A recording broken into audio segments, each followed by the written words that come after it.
ఇంకెవడు బతకూడదు, మేమే బతకాలి, మా గుంపే బతకాలంటే వాళ్ళు కుదరదు. అందరూ బతకాలి, మేము బతుకుతాం.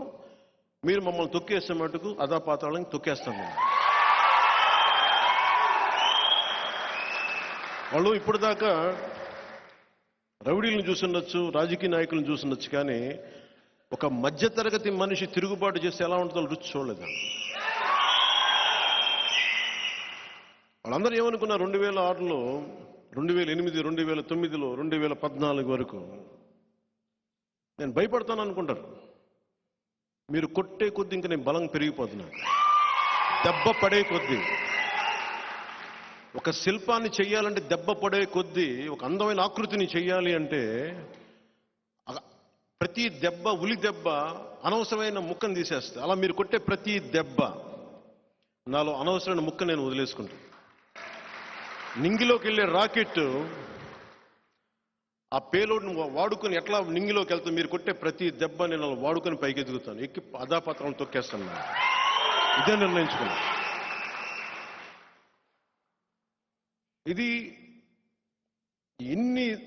ఈ దశాబ్ద కాలంలో నానా మాట్లాడినారు, పిచ్చి తిట్లు తిట్టారు. నా ఇంట్లో వాళ్ళు అడుగుతూ ఉండరు, నువ్వు ఎందుకు రాజకీయాలకు వెళ్ళావు? ఈ రోజున మొన్న యాక్చువల్గా ఈ మీటింగ్ ఎందుకు ప్రారంభించినా కూడా కారణం చెప్తాను. మిమ్మల్ని ఇష్టపడే సినిమాల్లో మిమ్మల్ని ఇష్టపడే అభిమాన సంఖ్య బలం ఎక్కువ. మీరు వాళ్ళని రాజకీయంగా వాళ్ళు కన్వర్ట్ అవ్వట్లేదంటే నేను అలా ఎవరిని కన్వర్ట్ చేయనని చెప్పాను. ఈ దేశం నా ఒక్కడిదే కాదు, మీది కూడా. ఈ సమాజం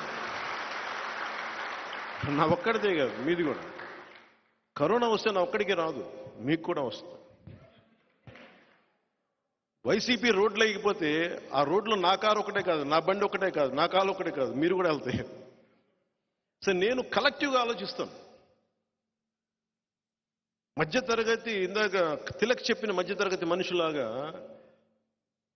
దోపిడీ చేసే వాళ్ళకి ఒక నైతిక భాషని ఇచ్చే వ్యక్తిని కాదు నేను. నాకు ఇదే అనిపించింది. మీ అభిమానుల్ని చేయండి. నా అభిమానులు అందరూ వైసీపీకి ఓటేశారు ఎక్కువ శాతం. నేనంటే చెప్పాలి, మీరని కాదు. ఇప్పుడు కాదు, నేను లాస్ట్ టైం చెప్తాను. ఎందుకు చెప్తున్నా అంటే ఇది అంటే మన సినిమాల్లో నన్ను ఇష్టపడే అభిమానుల గురించి ప్రత్యేకించి మాట్లాడుతున్నాను. ఇది మీ బాధ్యత, ఇది మీ దేశం. ఇది మీరు ఏ మేరా జహా, ఏ మేరా ఘర్, ఏ మేరా ఆసియా అనేది నేను సినిమాలో చప్పట్లు కొట్టి 3 గంటలకు వెళ్ళిపోవడానికి అది నేను పెట్టుకున్నది నా పిచ్చి అనుకోండి, నా ఇష్టం అనుకోండి. కానీ పుస్తకాల్లో చదివింది అందరూ చదివి వదిలేస్తారు, నేను పాటిస్తాను అంతేకాదు.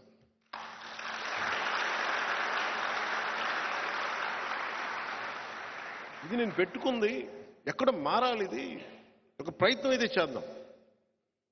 ప్రతి ఒక్కరు ఏమంటాం, సినిమాలో జరిగింది మనకి నిజ జీవితంలో జరగదు. ఎందుకు జరగదు? ఇదే సినిమాల్లో మీరు గంగతో రాంబాబు, గంగతో రాంబాబు, ఇది గంగవరం వస్తుంది. మత్స్యకారుల గురించి మాట్లాడే గంగ అంటే గంగవరం వస్తుంది తప్ప కెమెరామెన్ గంగతో రాంబాబు రావట్లా. అంటే నేను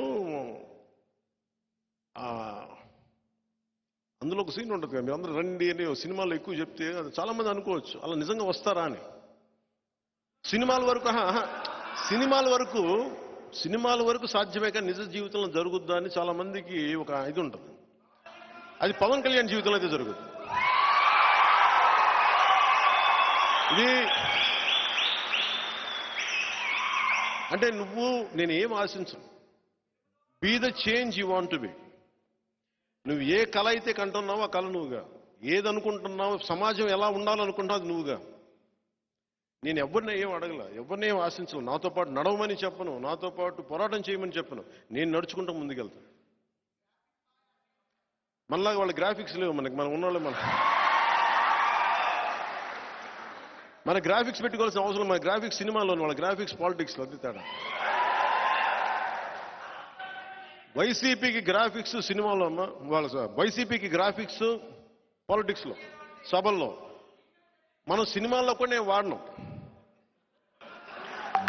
ఎందుకు వాడినంటే మళ్ళీ గ్రాఫిక్స్ మళ్ళీ కూర్చోబెట్టి ఆ టెక్నీషియన్ సరిగ్గా ఉండరు, దొరికిపోతామని చెప్పి వాడినాం. పాపం వాళ్ళేంటో అనుకోలే, దొరికిపోయారు. 15 లక్షల మంది జనాభా అంటే నాకు తెలుసు కదా, ఒక 6-7 లక్షలు వస్తేనే ఊరు కథలు ఆగిపోతుంది. 15 లక్షలు అంటే అంటే వాళ్ళ ఉద్దేశం గ్రాఫిక్స్ ఉన్నాయని ఒక్క ధైర్యం. నాకు గ్రాఫిక్స్ ఎలాగా మనల్ని ఎక్స్పోజ్ చేస్తే బాగా తెలిసినోడిని. సినిమాల్లో గ్రాఫిక్స్ బాగలేకపోతే, మన బ్రోలో కూడా సరిగ్గా బాగలేకపోతే నన్ను తిట్టారు, ఏంటి గ్రాఫిక్స్ అండి. పాపం జగన్కి గ్రాఫిక్స్ మీద అవగాహన లేదు కాబట్టి ఇలా చేసి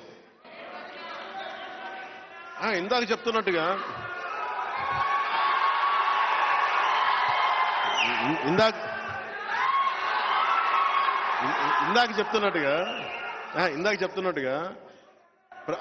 ఒక మధ్యతరగతి మనిషికి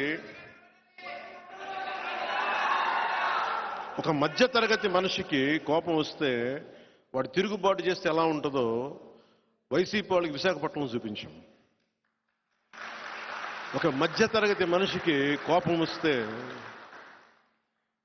నువ్వు ఆంధ్ర తెలంగాణ బోర్డర్ లాపితే ఎలా ఉంటుందో చూపించాం.